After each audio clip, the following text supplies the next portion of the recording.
নবী নাই, রাসূলও নাই, কবরও নাই, জান্নাতও নাই, জাহান্নামও নাই, কিছুই নাই।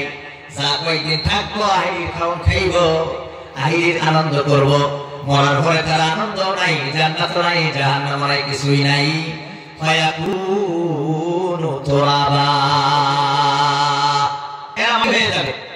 কি হয়ে যাবে? কি হয়ে যাবে? এখন বলতে তো আল্লাহ জানোয়ারদেরকে কেন বানাইছে? এখন শুনেন মানুষদেরকে আল্লাহ তাআলা কেন বানিয়েছেন। আল্লাহ রাব্বুল আলামিন মানব জাতিকে এই দুনিয়ার ক্ষণস্থায়ী, এই দুনিয়ার সুখ শান্তি আর ভোগ বিলাসের জন্য আল্লাহ বানান নাই। আল্লাহ তাআলা মানব জাতিকে বানিয়েছেন পরকালে চিরস্থায়ী সুখ শান্তি আর ভোগ বিলাসের জন্য। আল্লাহ তাআলা গোটা মানব জাতি আর জিন জাতিকে সৃষ্টি করেছেন। বলেন সুবহানাল্লাহ। বলেন আমাদেরকে ক্ষণস্থায়ী জীবনের জন্য, সুখ শান্তির জন্য বানিয়েছেন না চিরস্থায়ী জীবনের জন্য? আপনারা কি ক্ষণস্থায়ী চান না চিরস্থায়ী? এটা মিথ্যা কথা।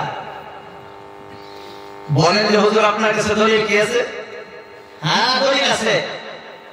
এক নম্বর দলিল হলো চিরস্থায়ী জীবন যদি আমরা চাইতাম, ক্ষণস্থায়ী জীবন যদি আমরা না চাইতাম, তাহলে ক্ষণস্থায়ী এই জীবনের জন্য ফজরের নামাজে আসি না কেন?